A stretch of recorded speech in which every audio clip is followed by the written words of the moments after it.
What's up, everybody? My name is Richard Terrell. I go by Kirby Kid, and you are watching DO Live, a daily stream show in which we talk about game design. And right now, I am not playing Iconoclast. I'm actually back into Owlboy, a game I started a month ago or so. And, I don't like it. And I don't like Iconoclast either. Both of these games, I think, are very similar in structure. They're both sort of 2D side-scroll action adventure games. They both feature towns and talking to people and collectibles and secrets and some kind of action component and even some kind of sidekick that kind of fights along with you. Like this. I just teleported a sidekick to me. Check this out. I forgot how to play this game, so bear with me. Look, the sidekick can shoot. Or not, if I just leave him. See? So these games are really similar. They do a lot of classic adventure-y things like forcing you to go talk to people or investigate something to trigger invisible events. So a lot of that is just hit or miss. But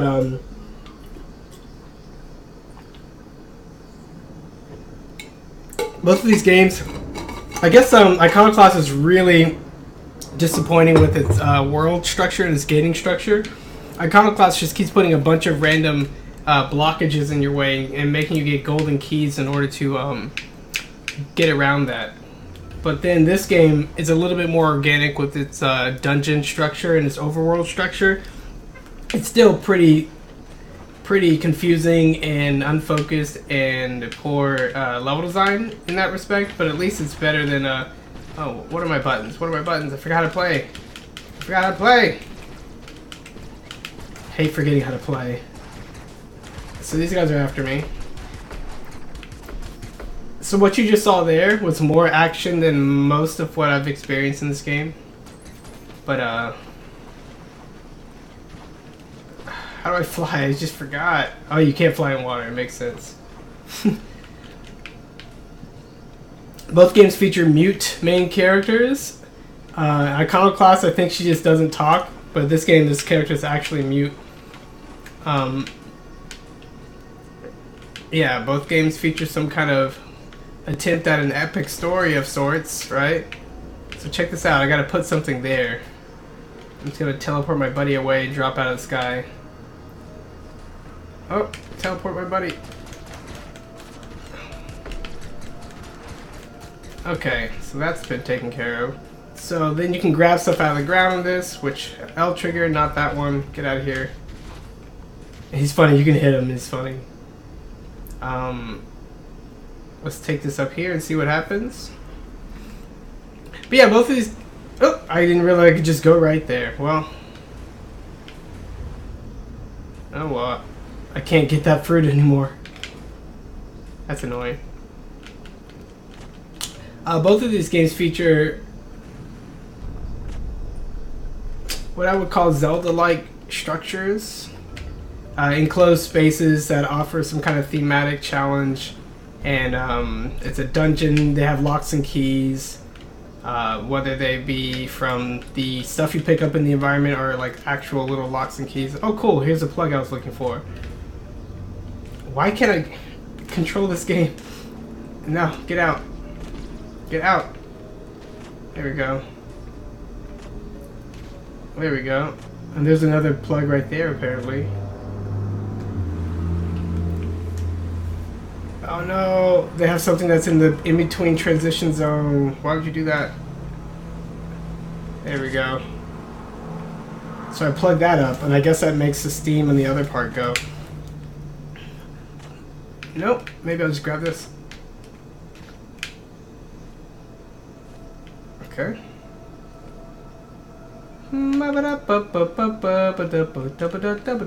Oh, I can weigh it down like that.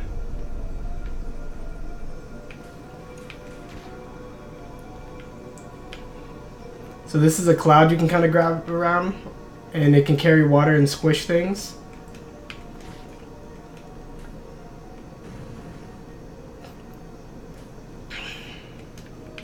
So I've encountered this cloud before. I've encountered hey, gotta remember how to fly. Okay. I didn't want to grab that. And I've picked up a few things in this game so far, so I know how to do that, or it's supposed to. I don't remember how to fly. I'm kind of... How do I know which one I'm going to grab? There we go. And there's a way like to aim throw this thing. Oh well, I can't figure it out. I'm just gonna blow myself up. Oh no. Are there controls I can look at?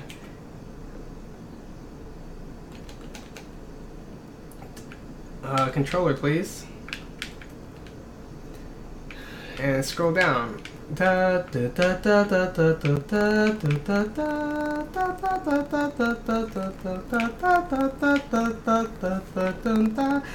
here's another weird thing I feel like a lot of modern games can kind of hit or miss with a lot. A lot of games are designed around the Xbox style control with 2 triggers and 2 buttons on the or 2 buttons on the left, 2 buttons on the right, triggers and bumpers, 4 face buttons, a D-pad, and 2 analog sticks. But I feel like some games are so simple, like this game, that basically using all these buttons for different things is very excessive. And I kind of like it better when you have a control scheme that's more like Mario, where even if you have to nest a couple of functions, it's really just like, here's your action button and here's your secondary button. That's about it.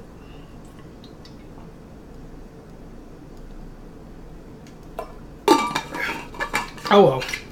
So I gotta try to remember all these different buttons. Spin, dash, teleport, drop, item carrying, left trigger, shoot with gunner, right trigger, throw, aim, left trigger, hold. Ah, that's what I did not do. Left trigger, hold. Okay. Wait, where's my pot lid? It's hidden behind this piece of freaking graphics. I don't know why they do that.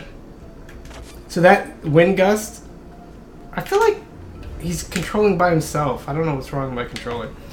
That wind gust would have absorbed my cloud if I tried to like carry the cloud over. Okay, this character keeps moving on his own. Stop it. So that's why I had to plug it, and now I can do this and give it a little squish. Oops, no. Random buttons, please. Squish, here we go. And that brings up this item. And that turns off something over there. Maybe enemies are gonna fly out. He can always teleport to me.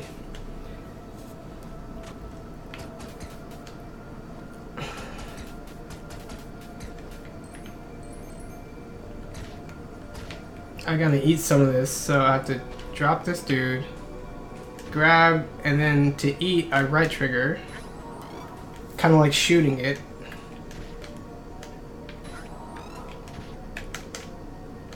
You gotta pull it out of the ground first, like the Mario 2. Get out! I don't know why it would ever prioritize grabbing your friend when you can teleport him to you. So if I'm gonna grab, I'm probably gonna try to grab the thing out of the ground.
Why is my controls opposite? Who's controlling this thing?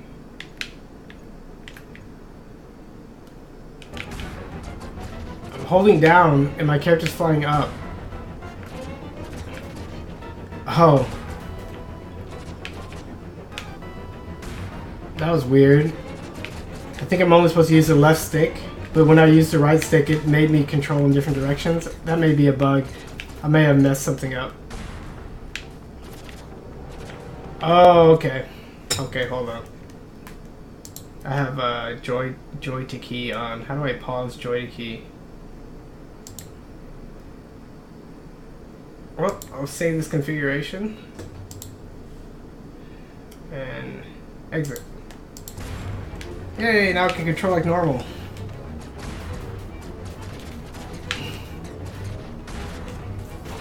Ouch! Spin.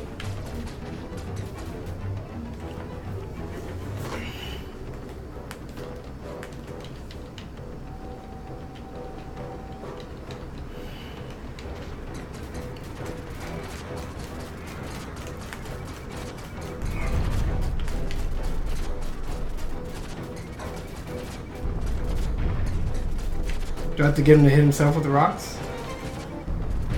Oh?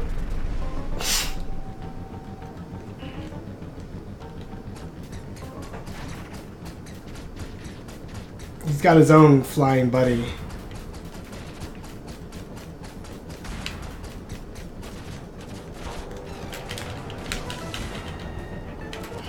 That does a lot of damage. I better learn how to dash.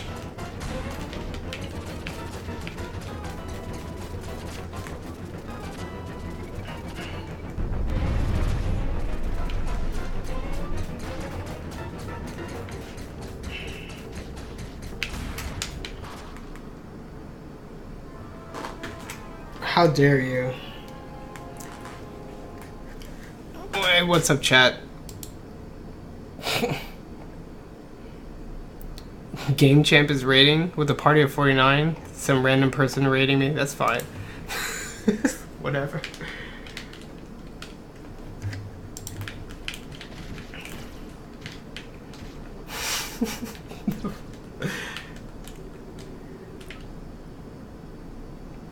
You guys are the only one in my chat, so feel free to do whatever you want. Pass battle, skip cutscene. Yeah.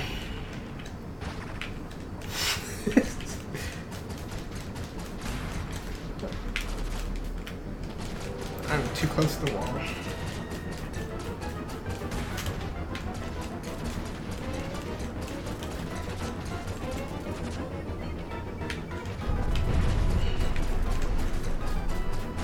I have a hard time seeing my own bullets in this game.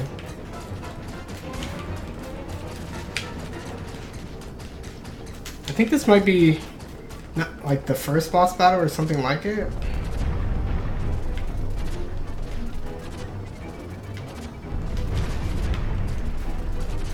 Yep, that wasn't enough. Ouch.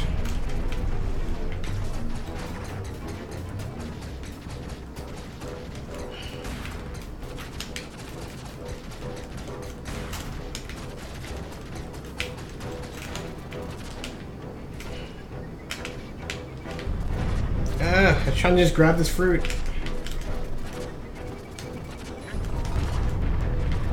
Yeah.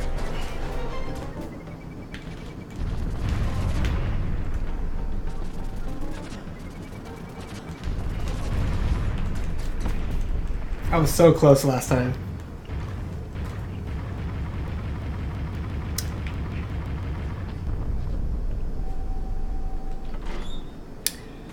Is the frame rate bad? Let me see if I can fix that. It's only a little bit choppy. Unacceptable.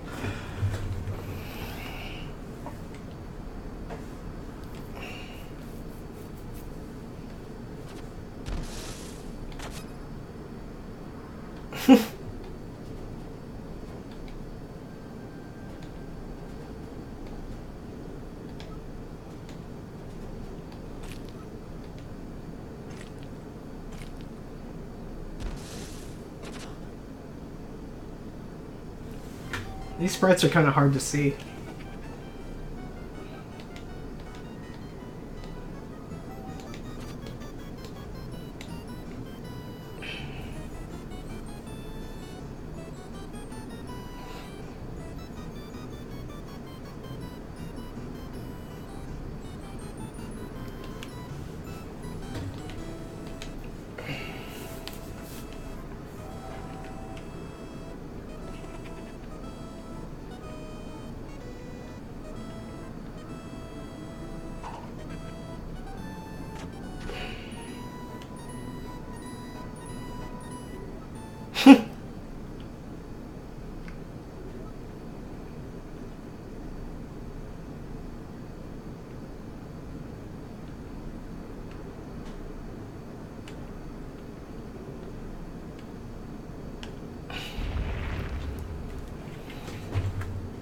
Okay. Yeah, that frame rate is not the smoothest. Let me see what else I can turn off.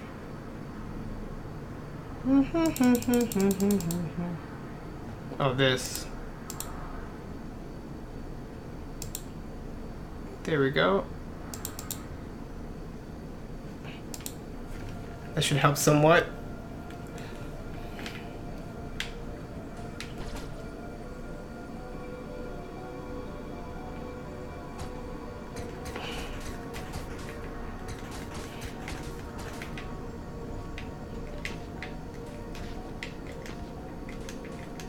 Nope.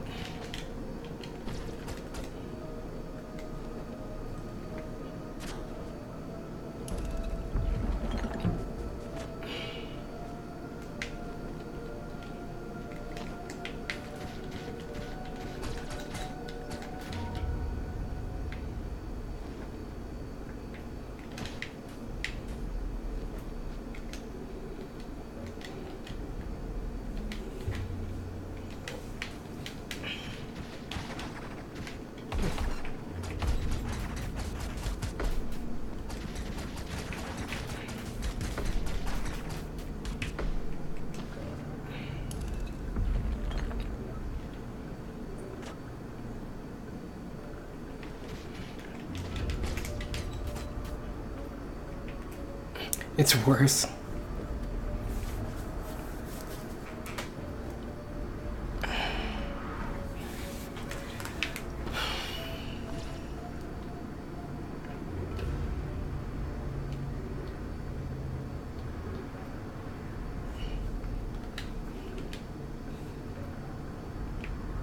Hey, look, I'm One Piece.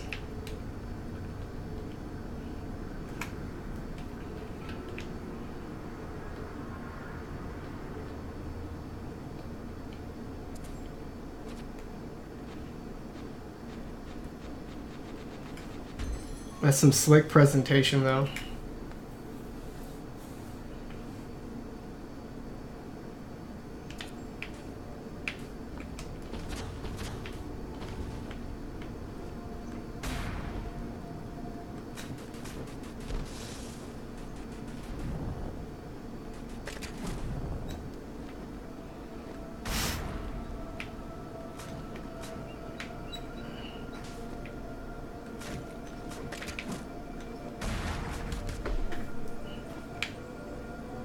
Oh, okay. What up, Adrian? Can you hear me? Yeah, that was funny how you got raided. It's like the most active my chat has ever been, ever. Saying hoot hoot over and over. Yeah, there was like, what, 50 fucking people came in? Yeah, just about. That's funny. It's like the, what do they call that? What do they call that?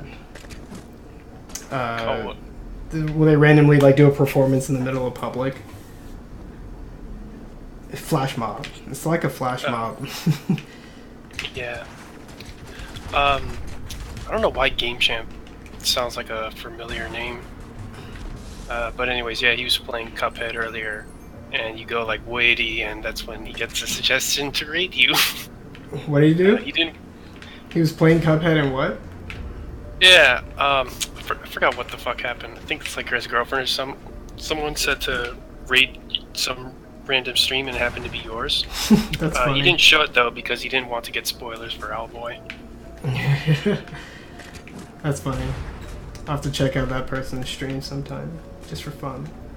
Yeah, probably give him a shout out on Twitter or something. I don't know. Yeah, his followers are funny. They seem to be just a group of knuckleheads, which is the best kind. Oh yeah, so this game is a lot different from. This game has a way better sort of like continuous world than Iconoclast has. Flying around is a better way to navigate between a two-dimensional space than just kind of sticking to the ground all the time. Makes it a little easier to get your up, down, left, right bearings. And this game has a little bit more sophisticated of a puzzle setup. I think I'm earlier in this game than I was in Iconoclast. 'Cause I think I was 3 hours into Icono, and this is like 2 hours. So as far as puzzle development goes, do we both need to stand on it? Oh, I need to be a fatty. Hold on, guys. There we go. They demonstrated that earlier. The presentation of both these games, like the menus and stuff and the graphics and other special effects, are just really nice. Man, they worked so hard on this thing.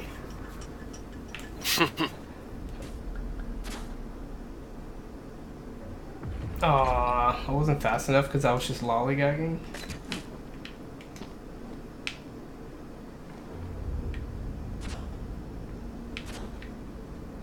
He only presses the switch when he's on screen.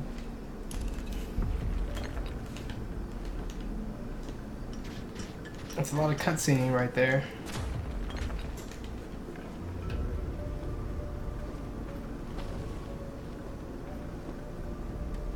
I guess they give me these so I can eat.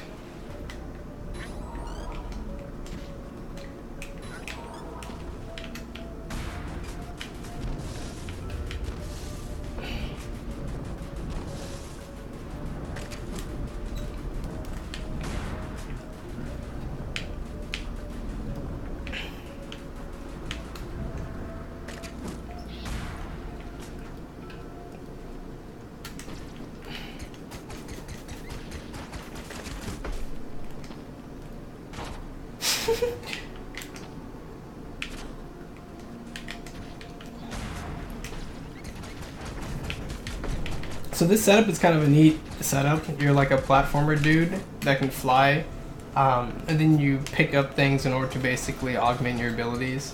You pick up friends and they have their own weapons and you can leave them behind. It'd be kind of cool if you can leave them on switches, as you clearly saw, but it'd be cool if you could leave them in places and they can be turrets for you or lookouts and other such things. But this game's slowly working its way to something.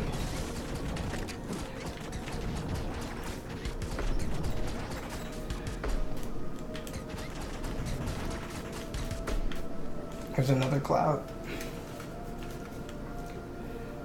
So this, I think I remember being here and doing that, and I guess I was blocked by the plants before, and that's a waterfall, so you can't fly there, so.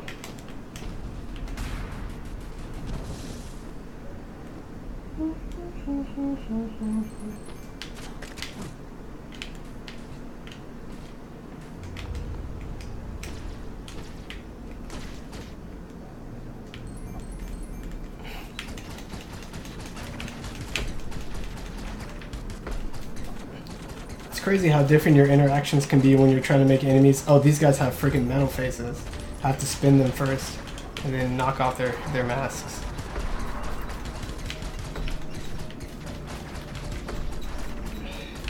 Yeah, it's kind of crazy though. You have your sort of basic fodder enemies, things like Goomba and like Octorok from Zelda, but there's such a fine line between them being like a good enemy and just kind of like ignore these jerks. They don't do anything. And I feel like when you can fly in this game and shoot in all 8 directions simultaneously, having a really basic enemy like that, and you can just fly away and shoot in your wake, which is what Geometry Wars had a problem with. It was hard for Geometry Wars to make challenges in Geometry Wars 1 until you got really high level, and then new types of enemies came in that actually forced you out of your habits. So I was kind of saying before, the Goomba enemy is a lot deeper than a lot of people give it credit for.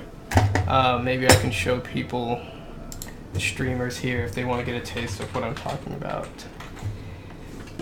But I wrote an article on my blog. Let me see if I can switch to it. Pull this over here. And I gotta make sure my frame rate's all nice in the future. Check this out. And Owlboy, that. Yeah, it looked fine from what I was watching. Okay. Fine is decent. This setup right here, blah blah blah archives. What was I doing? Depth of Interplay. Is that where that was? My Goomba picture. Oh, that was that one.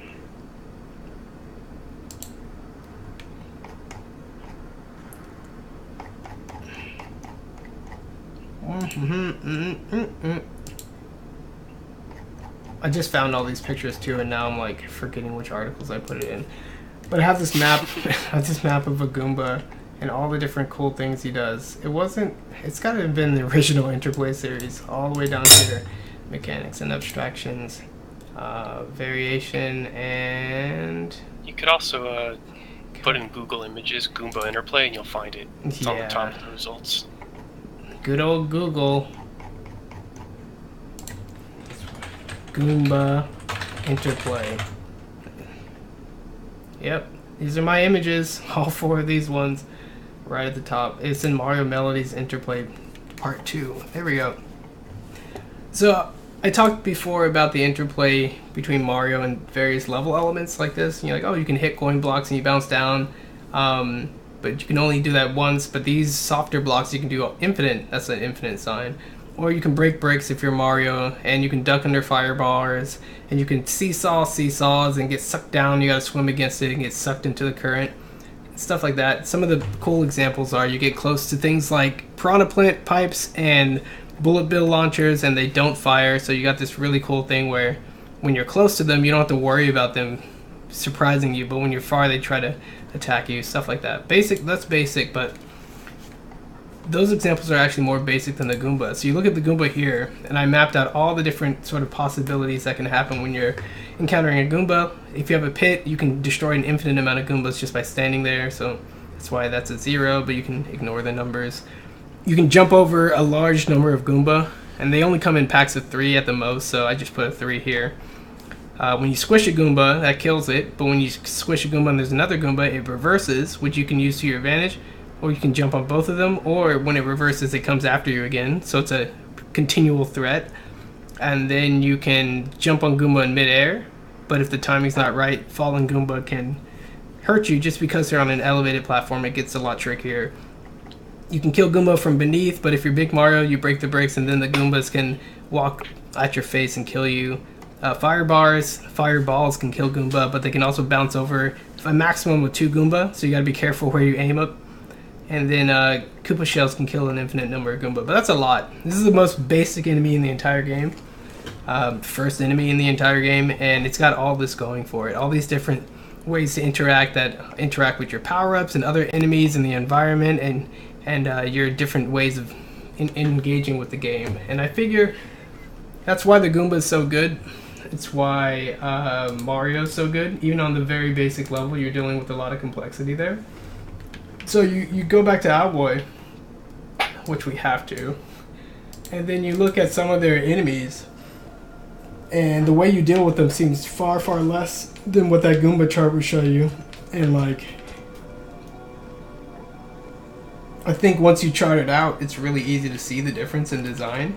And a lot of people are like, yeah, just make a simple enemy, or just make an enemy that's easy to kill like that. That's one aspect of a Goomba, but it's also this sort of spatial threat that walks at you and can reverse and come back at you in another direction and bounce off of pipes and just be a nuisance otherwise. People have died to Goomba all the time. People die to Goomba all the time still. They're never so trivial in a 2D Mario game like that. Like, I guess if you didn't know how to aim your right stick, this would be a little hard. Or if you... I used to do this in Geometry War. It's like, just don't move and see if you could kill every enemy you need to kill just by shooting one shot like this. Like that. But yeah, it's not hard. So typically you want to build some of your basic actions around something that's a little more engaging. Zelda can get away with a little bit less engaging enemies because it's doing this sort of broad spectrum exploration, dungeon, combat mix, while Mario's just all basically action platforming, maybe with a little bit of exploration. So it's much more important for Mario to get to the point and make sure it does it quickly. Where is my chat? There's the chat.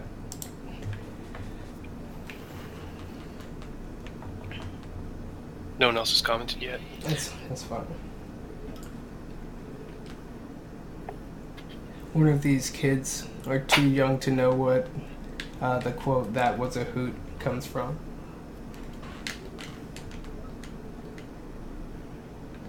I'm too young to know where that comes from. It's Rocco's Modern Life. Ah, It's jeez. the end of the intro song. And it's like, that was a hoot. Our plan. I was just thinking about that earlier today for no reason. Our plan was to stop the wind machinery so the temple would block our fleets, but we could stop the pirates from Advent. Are you with us on this, Alphonse?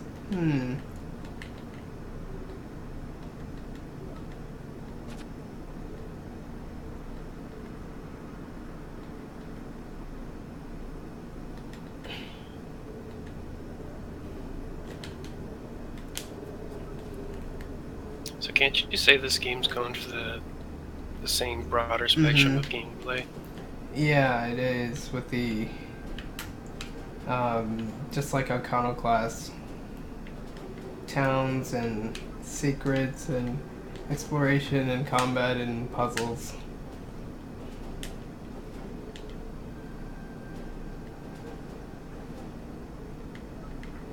Yeah, but where Zelda can, in the top-down Zelda, like classic Zelda, can have an Octorok, which basically is like, you know, it can block your path, it has random movement, so you're not supposed to get too close to it unless you're careful. It can shoot projectiles, the projectiles can be blocked, right? That's still a lot going on for a basic Octorok.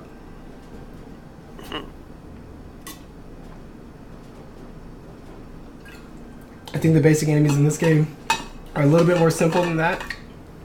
And with your increased movement abilities, right, it's even easier to take them out and not engage with some of your other abilities, so just something to think about. I'm not sure what I'm doing, but I'm going to keep going. Yeah, do the best you can playing while talking design. Is that... Just give us some funny effects, like you can toss your friends and smack them against the wall. It's so funny. Let me see if I can do it right here. Is that also one of your beasts with Flint Hook? Because I know you referred to some of its design as ho-hum, where you're just in a room and you're fighting the enemies, but they don't seem to... Yeah. So you can take a game that I really like Mega Man 9, and you're like, hey, that game's great, blah, blah, blah, blah, blah. But then you look at the one mode where it's just like a run of random rooms in a row, and it's a lot less interesting. Just sticking random rooms together, apparently, is kind of like Mad Libs, or it's kind of like sticking random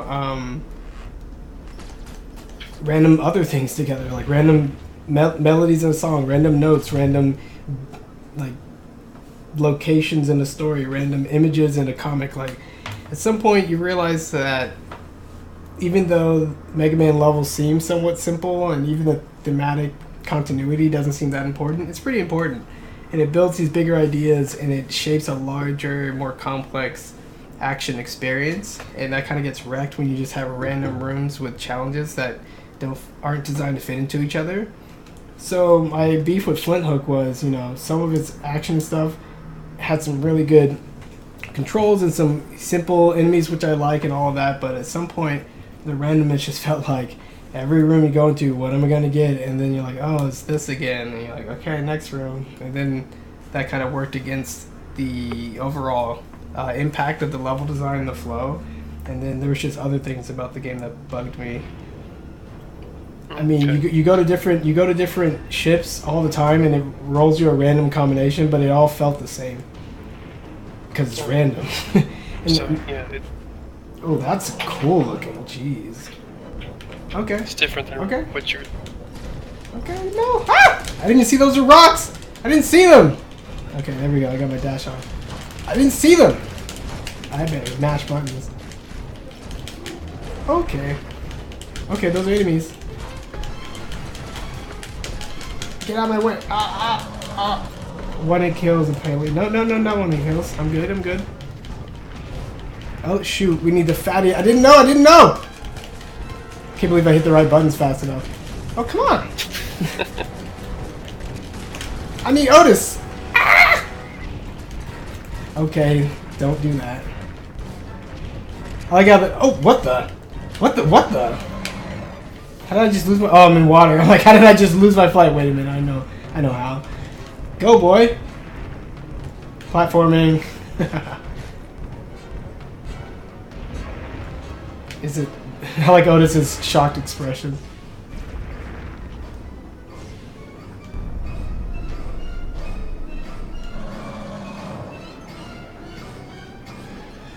I think it was like a lion, and then it turned into a running bullfrog type thing.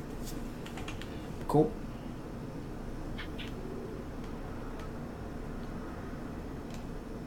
I was going to say something about orienting in these 2D games, but I'll show you once we get into some kind of overworld. Okay. Yeah, I know you had some beef with... Well, actually, not just Iconoclast, but other 2D Metroidvania style games. Or just 2D adventure style games. Side-scrolling. You could say Shantae's in that boat. You could say Iconoclast. You can say Owlboy. You could say Guacamelee. All share some of that design. Trying to build a world out of a 2D perspective. You could even say Ori. You could say Hollow Knight. I guess, you know, every 2D Metroidvania style wannabe game does it. Which is why maps are really important. Iconoclast gives you a map. I don't know if I have one of this. I just didn't even read that dialogue, so what am I supposed to do? Shoot. Read it, Adrian. You're like 20 Let's seconds move, guys, before it does. Okay. That was the last thing it said. I'm moving. I'm moving.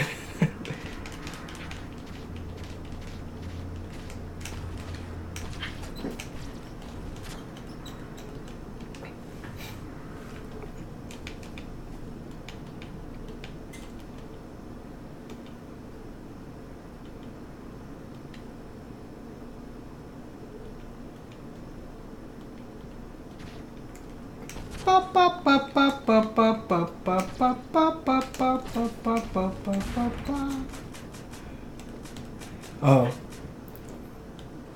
So burning these, I can't. I just have to keep going. It says Owlboy and Flattened Adventures for the title of your stream. Yeah, that's where I was going to talk about 2D perspective and how it bugs me when adventure games try to make worlds out of 2D slices. But we could also compare that to Shovel Knight in a second. I just got to figure out where I'm going. Up. Up. Okay.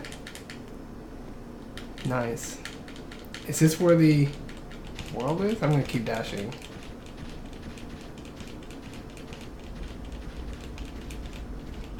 Nice dramatic transition.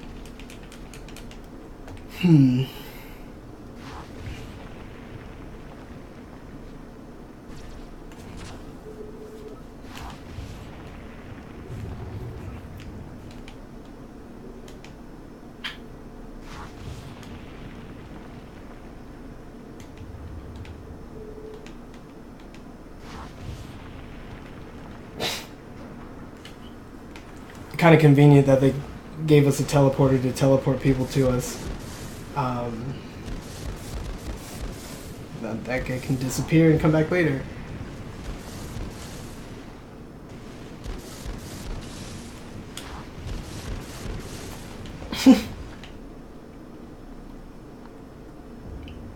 I didn't really want to go through this much story. I want to try to save it.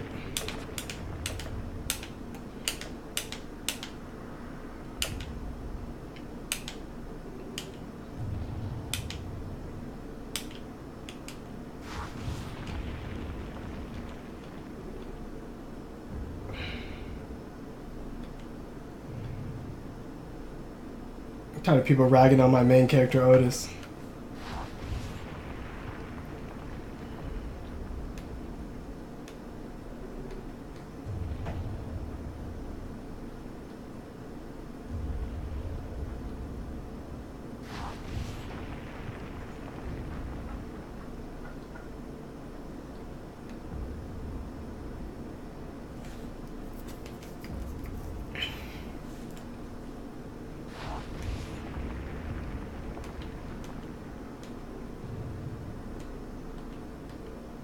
One interesting thing about adventure games, what I like about Link to the Past and Link's Awakening and Spirit Tracks and all that, I don't think they had too many scenes like this where the characters are in dialogue and and just talking and yapping all the time. A lot of what Zelda's early town interactions are consists of just going to the town, exploring the space, right? How far apart every building is from each other building, the things around the building, cuckoos and stuff like that. Searching through pots, and then talking to people if you want to, and so much of that is optional. And even when you have a quest to deliver or do, it's not couched in this whole, like, you enter a town, you enter a set piece, you enter a dramatic situation for the most part. They kind of leave it to the same kind of interactive exploration as you do in the overworld. You're just in a town context.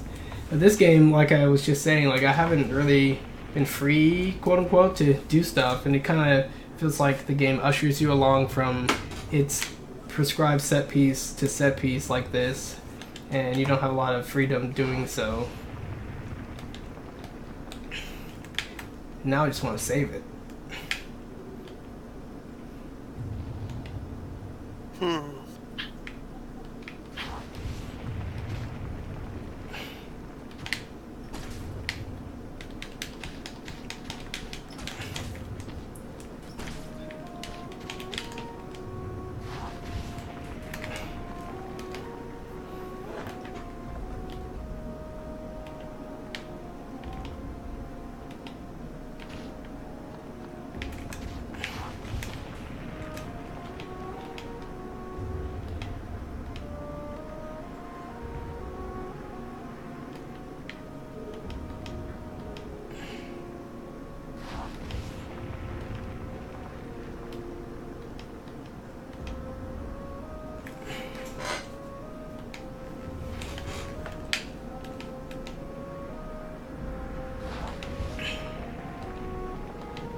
Okay, I'm leaving. Okay, I'm going up. Okay, what do I do? Oh, man. I hate not knowing what to do. Let's Were see. you reading everything they were saying? Yeah, and I'll talk to my friend. Oh, yeah, I can't talk to my friend. The lady is a teacher. She makes bombs for fun. This owl on the right believes in me because I don't seem like the type to lie because I'm a mute. Not because I'm a mute. Oh, I hate this.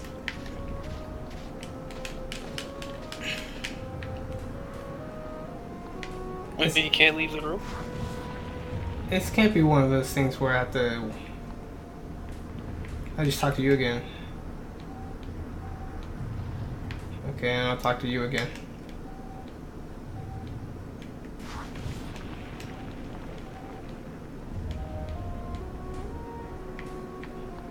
I'm gonna shoot stuff. I teleported my friend in here. That was kind of strange.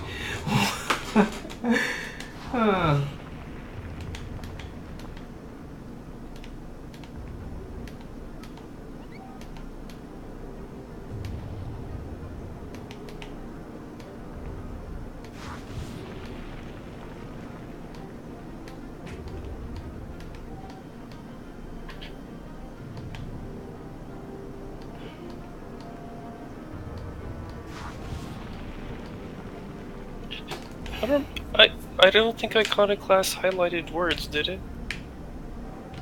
I thought it did, but only something. This game it doesn't, right? So hard. No, he just highlighted in blue to something about the bomb shoots. Oh yeah, those are there's like a pale blue. Let me save it.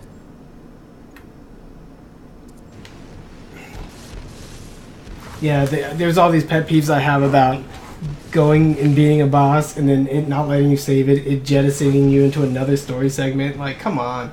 Bosses are freaking good chapter ending points. Especially considering the increased challenge that they bring. Like, let me save it. I guess that was an autosave icon on the top right. Maybe I've never even seen a save station in this game. I don't remember. Hey, I don't remember. That's fine.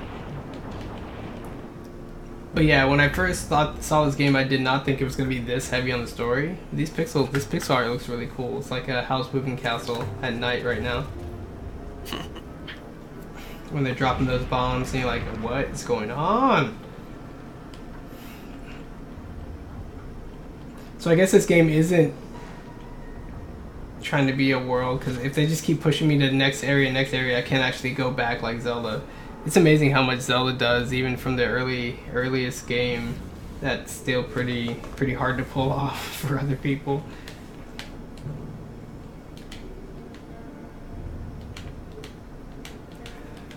Oh man.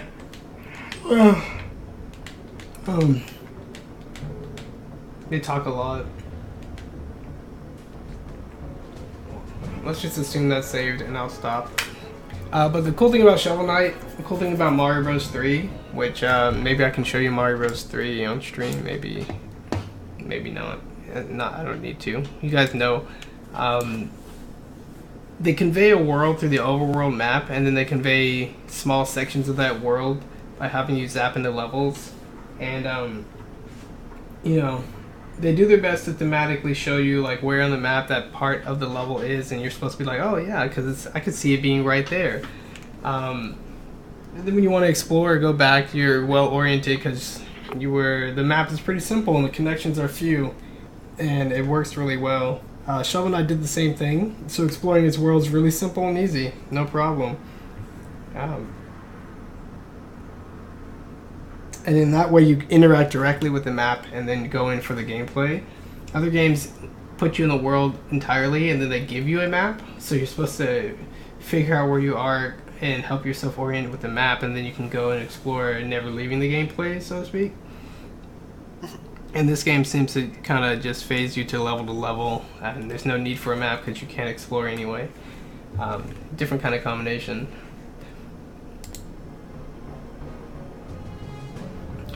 But with games like Guacamelee, they did a pretty good job, I think, of having a lot of their main quest areas kind of figure eight back on themselves and circle and loop back on themselves, so you don't ever do too much backtracking or whatever. And when you get your new abilities, you can basically cut a lot of the travel time down. That was pretty clever. It's still kind of remarkable how compact Zelda games can make their points of interest on their map, and when you're going in between them and even traveling across a large map, it never takes too long, and there's always like interesting things that you're reminded of or areas you want to explore and just take little detours. That's a lot of it's really hard to pull off, it seems.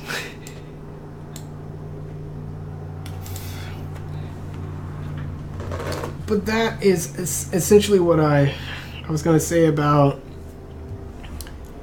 a lot of these adventure games that we're seeing here, like Owlboy and Iconoclast.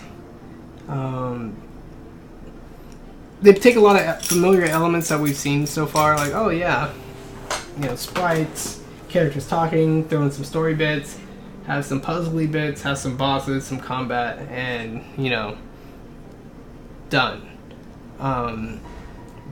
But if you compare it to things like Zelda and Final Fantasy VI and things like that, in Final Fantasy VI you can explore a lot more and you have a lot more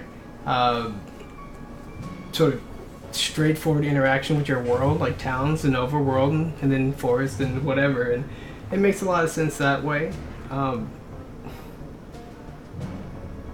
And the way they did their storytelling was much more sort of dramatic, with the characters sort of moving around and acting on the screen to act out certain scenes, and they have a lot of expression, and their dialogue is written more like a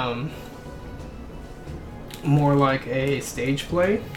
And I think they did a careful job of not having too much info dump and kind of keeping everything short and snappy, and having little act out emoting segments in between dialogue, so that you're never just kind of like text.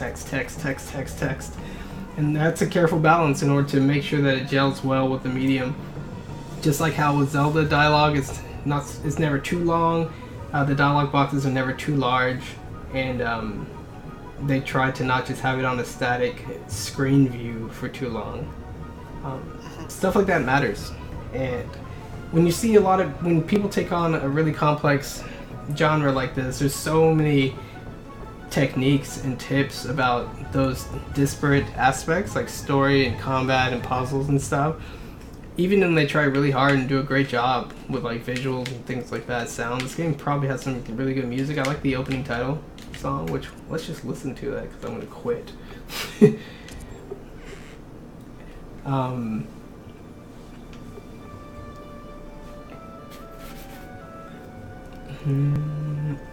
Yeah, so even when they get a lot of parts really, really right? Because the strength of the entire adventure depends on how all those pieces hold up individually and how they connect. I'm trying to think of a game. I mean, there's always cases where you're like, yeah, this game has mediocre combat, this RPG has mediocre combat, but man, the story is great. You're like, well, that's almost all RPGs. But you just hope that it's not too much of a drag. Even with something like Persona 5, that battle system got pretty old, and that game got pretty long, but you're like, you know what, these characters, the scenario, the things I'm doing, I'm still in it. It's just I know that the challenge and the thrill and the variation of the battle petered out a long time ago. So sure, there's that one type of criticism where people used to look at games like this and be like, well, it's combat it's not good at, and they name some combat specific game, and then, well, their puzzles aren't as good as name some dedicated puzzle game. I'm like, don't be dumb. Don't be silly. That's like the dumbest thing I've ever heard. One, you're not even making a valid comparison. Like, there's so much to it too. It's not that Devil May Cry is some de facto best action game. I don't even like those games that much. So like, just rattling off, oh, the combat's not as good as Devil May Cry, it doesn't mean much to me. It's probably a good thing. But beyond that, like, these types of games, these adventure style games, are complex because they do these different things and try to put it together cohesively, right? So that is their like high level goal that they're trying to shoot for. And I guess you could say, to a different degree, Hyper Light Drifter tried to create a very combat focused Zelda-like experience, super light on the puzzles to the point where they're almost non-existent. You can explore areas, right? You really don't get any new powers or things to like help you move through the area. Then combat, bosses, you know, little secret cubbies, and that's pretty much the entire game. So they took, I mean, you still have a town, but all the dialogue is told in like still pictures of almost like Yonkoma manga style, just a series of small simple pictures, which is super effective. I love the way that they did the quote unquote dialogue, very to the point, and utilizing cool visuals in a visual based medium. But yeah, Hyper Light Drifter didn't aim to be nearly as complex and as vicious of a game as even the original Zelda, right? You know, there wasn't really dungeons, in that there were these just areas that were more or less linear, and you just go through them and kill the bad guys. So it was really more like a brawler beat 'em up hack and slash than an adventure game. Yeah, these things are hard.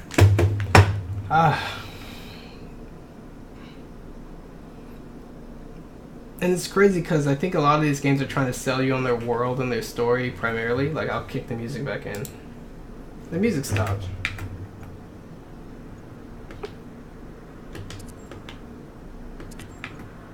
Whatever.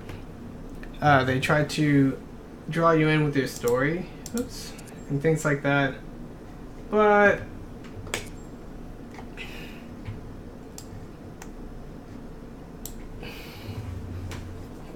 I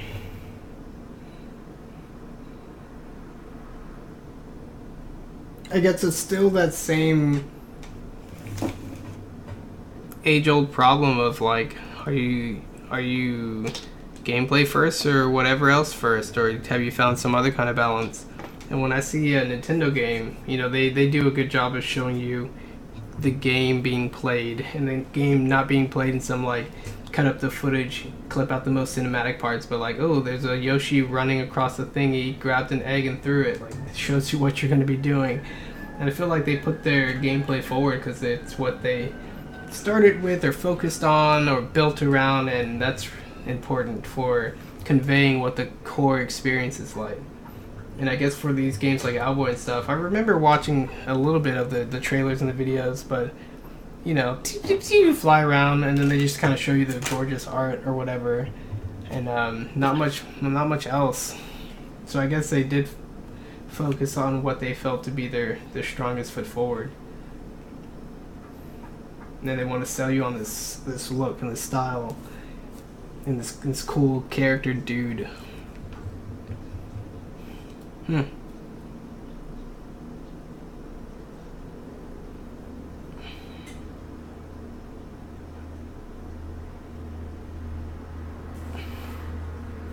So I guess when you get into the experience and you're like, hey, this gameplay isn't like super compelling, like, yeah, you kind of should have known getting into it what it was going to be like.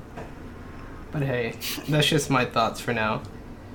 That's pretty much it for today's stream, unless you have a question, Adrian. I want to get back to fixing bugs in my game, unless you want to play Splatoon.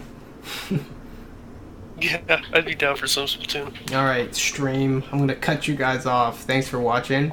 I was going to do a deep dive into skill this week, and maybe I'll counter critique some videos talking about combat and or God of War, maybe. So we'll see what happens. Until next time, guys. Peace. Peace.